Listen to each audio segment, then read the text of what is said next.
नमस्कार, स्वागत है आपका। आप देख रहे हैं खबर उत्तराखंड। मैं हूं आपके साथ अनाया शर्मा। शुरुआत करेंगे खबरों के विस्तार से। मुख्यमंत्री ने जैली ग्रांट एयरपोर्ट पर नवनिर्मित टर्मिनल भवन फेज 2 का लोकार्पण किया। केंद्रीय नगर विमानन मंत्री ज्योतिरादित्य सिंधिया कार्यक्रम में वर्चुअल माध्यम से जुड़े। आपको बता दें कि भवन का निर्माण 486 करोड़ रुपए की लागत से 2 चरणों में हुआ है। कुल 42,000 वर्ग मीटर में टर्मिनल का निर्माण किया गया है।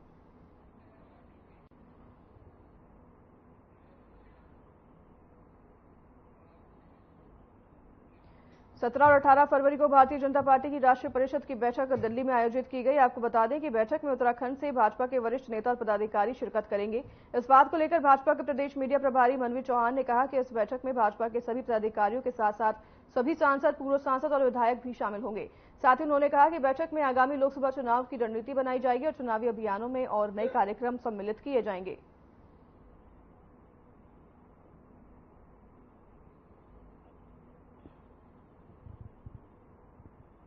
जनता पार्टी की राष्ट्रीय परिषद की बैठक 17-18 फरवरी को दिल्ली में सुनिश्चित है और जिसमें हमारे प्रदेश के पदाधिकारी, हमारे सभी सांसद, पूर्व सांसद, विधायक और हमारे जिलों के अध्यक्ष और जिलों के प्रभारी के साथ साथ जो हमारे निगम और नगर पंचायतें हैं, नगर पालिकाएं हैं, उनके चुने हुए सभी हमारे जनप्रतिनिधि और हमारे सरकार में सभी जो दायित्वधारी हैं उस बैठक में रहने वाले हैं और राष्ट्रीय परिषद की बैठक में आगामी लोकसभा चुनाव को लेकर के रणनीति बनाई जाएगी। निश्चित रूप से भारतीय जनता पार्टी आगे चुनाव को लेकर के जिस प्रकार से अभियान को गति दे रही है, इसमें और अन्य कार्यक्रम। खबर अल्मोड़ा से है, जहां पुलवामा अटैक में अपनी जान गंवाने वाले सीआरपीएफ के वीर जवानों को याद किया गया। पुलवामा हमले की 5वीं बरसी पर एसएसबी, आईटीबीपी के जवानों को साथ स्थानीय जनप्रतिनिधियों ने 40 सीआरपीएफ जवानों के सर्वोच्च बलिदान को याद किया। इस दौरान एसएसबी के जवानों ने देशभक्ति गानों की धुन में बैंड की प्रस्तुति दी। इस दौरान अर्धसैनिक बल के पूर्व कुमाऊं मंडल अध्यक्ष मनोहर सिंह देगी ने अर्धसैनिक बलों के इंडियन आर्मी की तरह सुविधाएं और बलिदान होने पर शहीद का दर्जा देने की मांग की।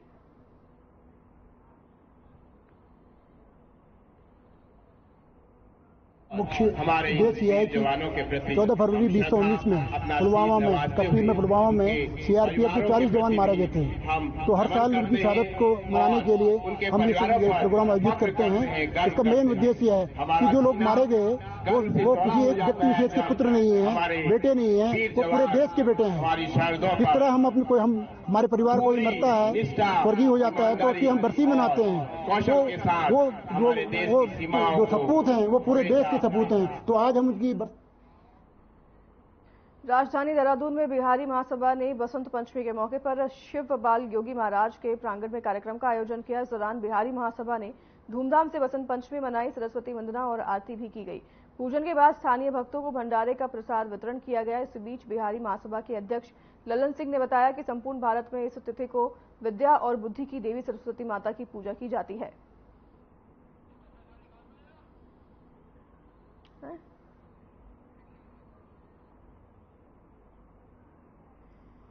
बसंत पंचमी के अवसर पर कार्यक्रम का आयोजन किया गया और इस दौरान सरस्वती माता की पूजा अर्चना करी गई। धूमधाम से बसंत पंचमी मनाई गई। कई लोग इस दौरान मौजूद रहे। बिहारी महासभा ने इस कार्यक्रम का आयोजन किया था, आपको बता दें, और बसंत पंचमी के अवसर पर इस कार्यक्रम का आयोजन किया गया, जहां भी सभी श्रद्धालुओं ने पहुंचकर माता सरस्वती की पूजा अर्चना की और उनसे कामना भी की।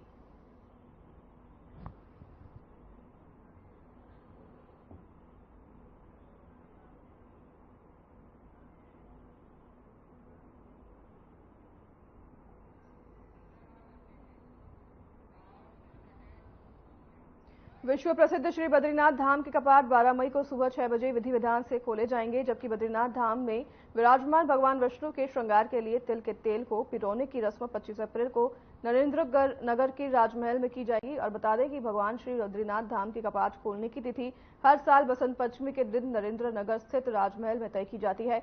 बसंत पंचमी के मौके पर नरेंद्र नगर स्थित राजमहल में भव्य धार्मिक कार्यक्रम का आयोजन किया गया, जिसमें राजपुरोहितों ने हिस्सा लिया और राजपुरोहितों ने बताया कि भगवान बद्रीनाथ धाम के कपाट 12 मई की सुबह 6 बजे शुभ मुहूर्त के दौरान विधि विधान से खोले जाएंगे।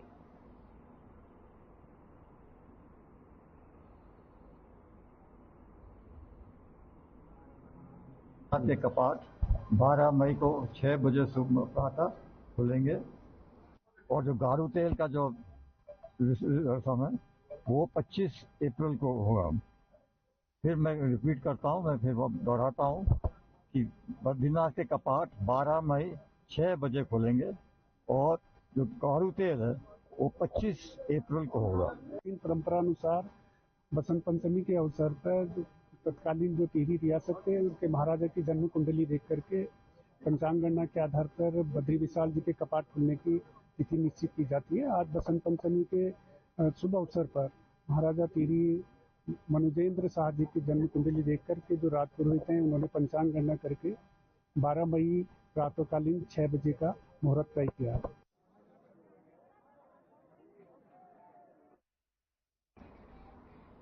उसी बीच रुकेंगे छोटे से ब्रेक के लिए, लौटेंगे आपके पास इस ब्रेक के बाद।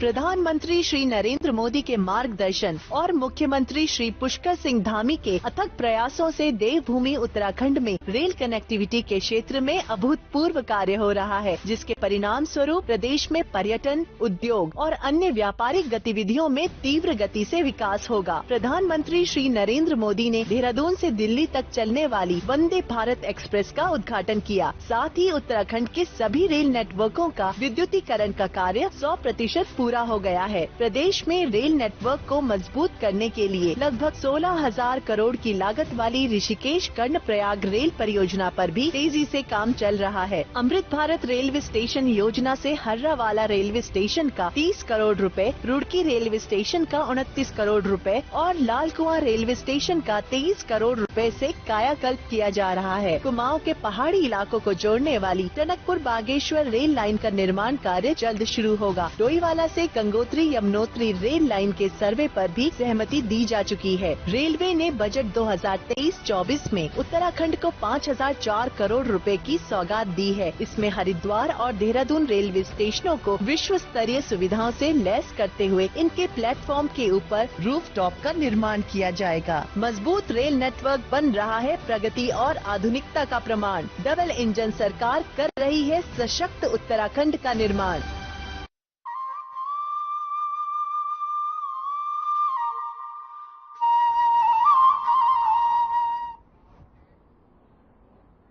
स्वागत है आपका एक बार फिर। ब्रेक के बाद रुख करेंगे खबरों की ओर। 15 जनवरी से प्रारंभ हुए राष्ट्रीय सड़क सुरक्षा महीने का 14 फरवरी को समापन हो गया है, जिसके चलते परिवहन विभाग और टनकपुर कोतवाली पुलिस ने स्कूली बच्चों के साथ मिलकर संयुक्त रैली निकाली। आपको बता दें कि ये जागरूकता रैली जीजीआईसी बालिका इंटर कॉलेज ने निकाली गई है और जिसके बाद रैली को नगर में घुमाने के बाद जीजीआईसी बालिका इंटर कॉलेज में रैली का समापन किया गया है। हमारा जो है राष्ट्रीय स्तर पर ये सड़क सुरक्षा मंथ मनाया जा रहा है 15 जनवरी से 14 फरवरी तक और आज इसका अंतिम दिन है दिन का। तो आज यहाँ पे स्कूली छात्र छात्राओं, पुलिस, परिवहन और आम जनमानस को सबको लेते हुए रैली यहाँ पे निकाली गई। लोगों को इसके लिए अवेयर किया जा सके।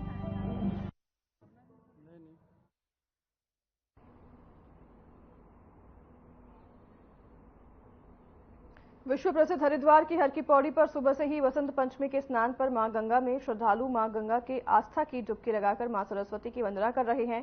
देश के कोने कोने से तीर्थयात्री हर की पौड़ी पहुंचकर मां गंगा में डुबकी लगाने के साथ ही दान पुण्य भी कर रहे हैं और सुबह से ही हर की पौड़ी ब्रह्मा कुंड पर श्रद्धालुओं की भारी भीड़ देखी जा रही है। बसंत पंचमी पर माता सरस्वती का जन्म हुआ था।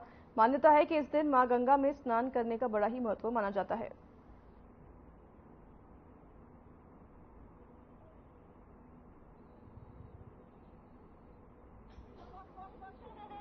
जी, मेरा नाम शंभू पांडे है। जी, आज माघ बसंत पंचमी है। माँ सरस्वती जी का दिन है, उनकी पूजन आवन होती है और माँ गंगा जी में स्नान करने से पितृदोष खत्म हो जाते हैं, सुख शांति का पूजन करते हैं। जो भी व्यक्ति आते हैं माँ गंगा जी का नमन करते हैं और अपनी मुक्ति का आस्था देते हैं। सिंचाई विभाग भीमताल के नौकिचियाताल स्थित कमल तालाब को पुनर्जीवित करने की तैयारी कर रहा है, जिससे बदहाल हो चुके कमल तालाब में फिर से कमल खिलेंगे। आपको बता दें कि पर्यटकों की कमल तालाब पहली पसंद है। हालांकि जलीय घास जमने से कमल की जड़ें खराब हो गई थी।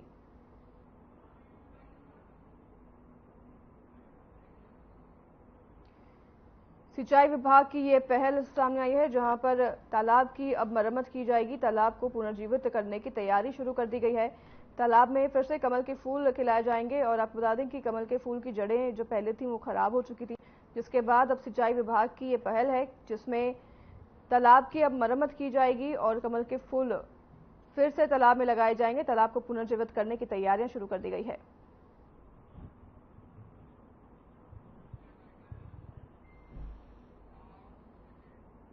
हरिद्वार में जंगली हाथियों से क्षेत्र के लोग परेशान हैं, तो वहीं एक बार फिर एक जंगली हाथी ज्वालापुर कोतवाली के पास चहलकदमी करता हुआ नजर आया। सड़क पर विशालकाय हाथी को देखकर लोगों में अफरा तफरी मच गई, तो वहीं लोगों ने इसकी सूचना वन विभाग को दी, जिसके बाद मौके पर पहुंचकर विभाग की क्यूआरटी टीम ने हाथी को जंगल की ओर भेजा और मामले पर forest range officer Shailendra Singh Negi का कहना है कि हाथी को जंगल की ओर भेज दिया गया है। संभवतः हाथी रास्ता भटक कर यहाँ आ गया होगा।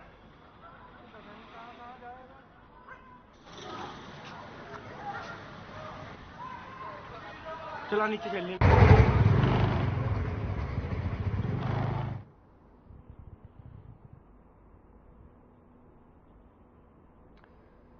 तस्वीरें आप देख रहे हैं, ये हाथी जंगल से भटककर रास्ते पर आ गया था और ये पहली बार नहीं हुआ है। कई बार जंगली हाथी क्षेत्र में घुस जाते हैं और इस बार भी ऐसा ही हुआ जब एक जंगली हाथी सड़क पर आ गया, जिससे कि लोगों में डर का माहौल पैदा हो गया। हालांकि वन विभाग को इसकी सूचना दी गई, जिसके बाद वन विभाग ने मौके पर पहुंचकर हाथी को जंगल की ओर भेज दिया।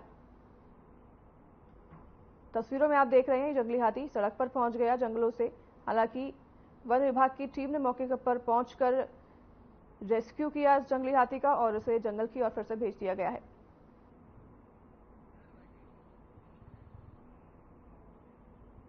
ढलान में गियर डालकर वाहन स्टार्ट करने की परंपरा का खामियाजा बागेश्वर बस स्टेशन के लोगों को भुगतना पड़ा। आपको बता दें कि बागेश्वर स्टेशन में एक खाली अनियंत्रित बस पहले खड़ी पिकअप को क्षतिग्रस्त कर ऑल्टो कार मोटरसाइकिल को क्षतिग्रस्त करते हुए एक दुकान से टकरा गई, जिससे दुकान की दीवार और शटर काउंटर टूट गया। इस भीषण दुर्घटना में एक व्यक्ति को चोट भी आई है। वहीं राहत की बात यह है कि कोई जनहानि नहीं हुई। फिलहाल पुलिस इस मामले में कुछ भी बोलने से बच रही है।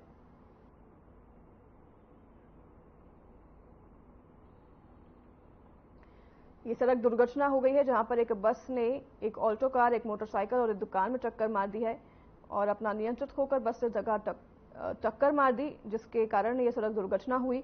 इस दुर्घटना में हालांकि किसी की जनहानि की कोई खबर सामने नहीं आ रही है, लेकिन एक व्यक्ति गंभीर रूप से घायल हो गया है जिसे चोटें लगी है। वहीं पुलिस उसके कार्रवाई में जुट गई है। बागेश्वर स्टेशन की ये तस्वीरें आप देख रहे हैं जहां पर ये दर्दनाक हादसा हुआ है, जहां एक व्यक्ति को चोटें आई हैं और एक बस ने एक ऑल्टो कार, एक बाइक और एक दुकान को टक्कर मार दी है। इसी बीच रुकेंगे एक छोटे से ब्रेक के लिए, लौटेंगे आपके पास इस ब्रेक के बाद।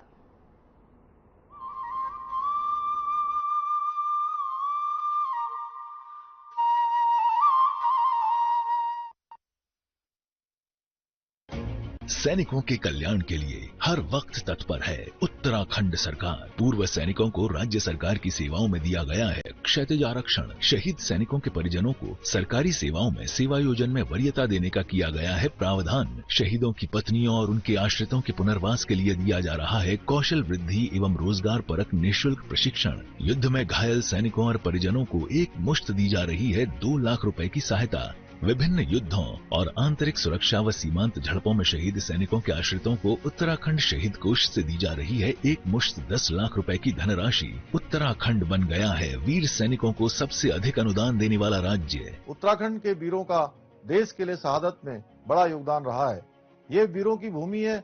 हम शहीदों के परिजनों के लिए हर सुविधा देने के लिए कटिबद्ध हैं, संकल्पबद्ध हैं। सरकार से मिले सम्मान और सुविधाओं से लेकर सैनिक हैं बेहद खुश। राज्य सरकार पूर्व सैनिकों के लिए अनेक सी योजनाएं संचालित कर रही हैं, जिसमें कि गृह कर में छूट, स्टाम्प ड्यूटी में छूट, स्कॉलरशिप में छूट और राज्य दिन सेवाओं में आरक्षण का लाभ दिया जा रहा है। उत्तराखंड सरकार अपने रणबांकुरों की याद में उत्तराखंड में 5वें धाम के रूप में बनाने जा रही है सैन्य धाम। सैन्य धाम निर्माण के लिए शहीदों के आंगन से लाई गई मिट्टी को सैन्य धाम में बनने वाली अमर जवान ज्योति की नींव में रखा गया है। देव भूमि के साथ ही वीर भूमि भी है उत्तराखंड। सैनिकों का सम्मान है देश का सम्मान।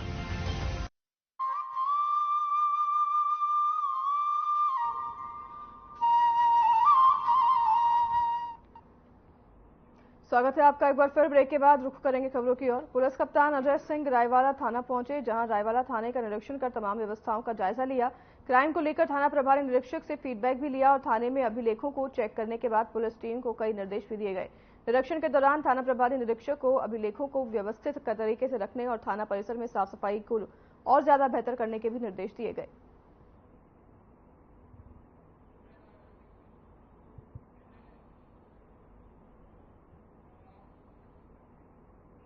बीजेपी शीर्ष नेतृत्व के निर्देश पर गांव चलो अभियान के निमित्त विधायक शिव अरोड़ा भी प्रवासी कार्यकर्ता के रूप में बूथ नंबर 94 बदईपुरा पहुंचे। इस दौरान उन्होंने बूथ कमेटी के साथ बैठक की और इस दौरान विधायक शिव अरोड़ा ने पैदल चलकर केंद्र सरकार की योजनाओं के पत्रक बांटकर आम जनता को सरकार की जनकल्याणकारी योजनाओं के बारे में जानकारी दी।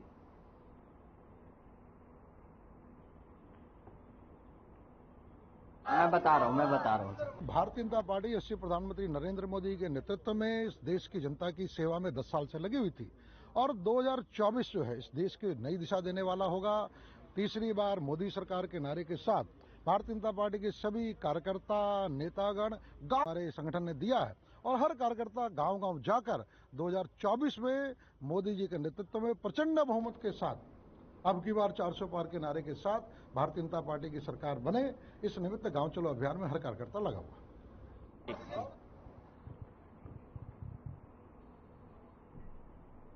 उत्तराखंड के सबसे बड़े राजकीय दून मेडिकल कॉलेज चिकित्सालय में भर्ती मरीजों के लिए सरकार की तरफ से भोजन की व्यवस्था की गई है, लेकिन मरीजों के साथ आने वालों को सरकार निःशुल्क भोजन नहीं उपलब्ध करा पाती है। ऐसे में इस्कॉन ने फूड फॉर लाइफ के तहत अस्पताल में आने वाले मरीजों के परिजनों को मध्याह्न भोजन निःशुल्क मुहैया करने की पहल की है। वहीं बता दें कि उत्तराखंड के स्वास्थ्य मंत्री डॉक्टर धन सिंह रावत दून अस्पताल में आयोजित कार्यक्रम में पहुंचे और इस्कॉन की पहल की प्रशंसा की। इस मौके पर डॉक्टर धन सिंह रावत ने कहा कि अस्पताल में मरीजों को भोजन दिया जाता है, लेकिन उनके साथ आने वाले परिजनों के लिए भोजन उपलब्ध नहीं हो पाता है।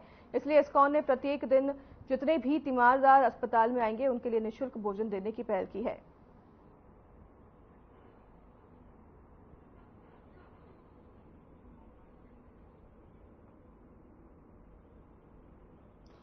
इस्कॉन की तरफ से मरीजों के परिवार के लिए भोजन व्यवस्था निःशुल्क उपलब्ध कराई जा रही है, जिसकी सरकार भी प्रशंसा कर रही है। 15 जनवरी से 14 फरवरी तक उत्तराखंड परिवहन विभाग द्वारा राष्ट्रीय सड़क सुरक्षा महीने के चलते स्कूलों और अन्य शैक्षिक संस्थाओं में विशेष अभियान चलाया जा रहा है, जिसमें छात्र छात्राओं को सड़क सुरक्षा और यातायात के नियमों के बारे में जानकारी दी जा रही है। वहीं देहरादून के आरटीओ प्रबंधन शैलेश तिवारी ने कहा कि सड़क सुरक्षा महीने में मुख्य रूप से 2 मुद्दों पर केंद्रित होते हैं, जिसमें प्रवर्तन के परिपक्ष में यदि कोई यातायात के नियमों का उल्लंघन करता है तो उसका चालान किया जाता है और वाहन जब्त होता है। साथ ही उन्होंने कहा कि युवाओं को जागरूक करने के लिए भी स्कूल और कॉलेजों में जाकर उन्हें यातायात के नियमों और ड्राइविंग लाइसेंस के बिना वाहन न चलाने के बारे में जानकारी दी गई है।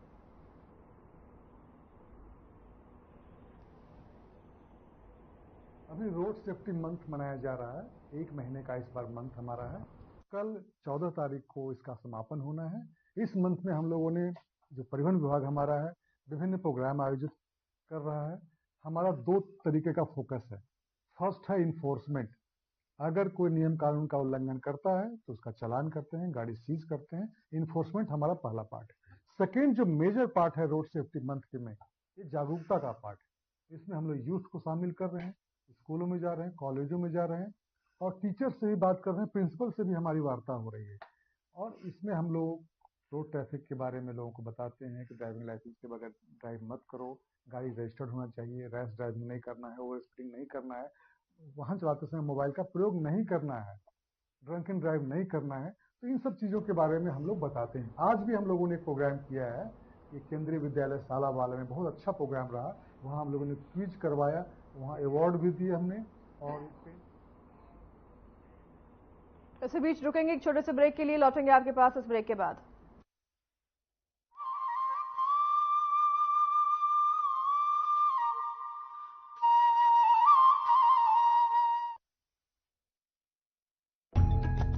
प्रधानमंत्री श्री नरेंद्र मोदी के मार्गदर्शन और मुख्यमंत्री श्री पुष्कर सिंह धामी के नेतृत्व में उत्तराखंड सरकार सबका साथ सबका विकास के मूल मंत्र पर आगे बढ़ रही है। मेरा विश्वास है कि ये दशक उत्तराखंड का दशक होने वाला है और जो भारत को देखना चाहता है वो उत्तराखंड आए बिना भारत को देखना उसका पूरा नहीं हो सकता। डबल इंजन सरकार द्वारा प्रदेश को प्रत्येक क्षेत्र में समृद्ध बनाने की दिशा में कई समावेशी विकास योजनाएं संचालित की जा रही हैं। प्रधानमंत्री श्री नरेंद्र मोदी जी ने अपने कुमाऊं भ्रमण के दौरान प्रदेश वासियों को लगभग 4,200 करोड़ रुपए की विभिन्न विकास परियोजनाओं की सौगात दी है, जिससे सरकार द्वारा संचालित कृषि, शिक्षा, चिकित्सा, परिवहन, पेयजल व खेल आदि क्षेत्रों को गति मिलेगी, जिनका प्रत्यक्ष लाभ राज्य के निवासियों को प्राप्त होगा। प्रधानमंत्री श्री नरेंद्र मोदी जी के आदि कैलाश, पार्वती कुंड और जागेश्वर धाम के दर्शन से उत्तराखंड में तीर्थाटन और पर्यटन दोनों को नया आयाम तो मिला ही है,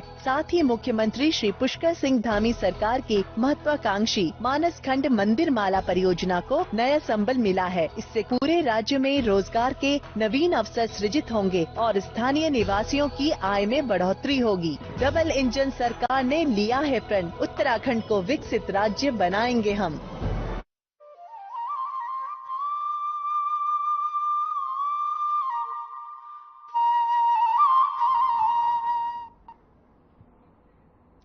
स्वागत है आपका। ब्रेक के बाद रुख करेंगे खबरों की ओर। जसपुर मंडी समिति सभागार में एसडीएम गौरव चटवाल ने sector magistrate, zonal magistrate, sector police officer की बैठक ली। इस दौरान उन्होंने मतदान केंद्रों का निरीक्षण कर रिपोर्ट तैयार करने के निर्देश दिए। उन्होंने मतदाताओं से आने वाले चुनाव में मतदान करने की अपील भी की। निर्वाचन आयोग के निर्देश पर जसपुर मंडी समिति कार्यालय सभागार में जसपुर एसडीएम गौरव चटवाल की अध्यक्षता में बैठक आयोजित की गई। एसडीएम ने समस्त अधिकारियों को संवेदनशील और अति संवेदनशील मतदान केंद्र का निरीक्षण करने के भी निर्देश दिए।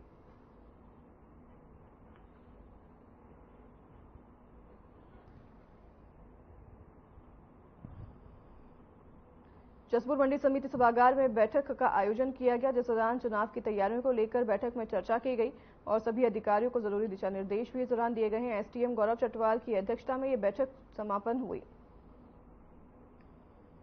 जसपुर मंडी समिति सभागार में ये बैठक का आयोजन किया गया, जिसमें चुनाव की तैयारियों को लेकर चर्चा की गई और इसमें सभी अधिकारियों को जरूरी दिशा निर्देश दिए गए। एसडीएम गौरव चटवाल भी इस दौरान मौजूद रहे, जिन्होंने सभी अधिकारियों को जरूरी दिशा निर्देश चुनाव को लेकर दिए हैं।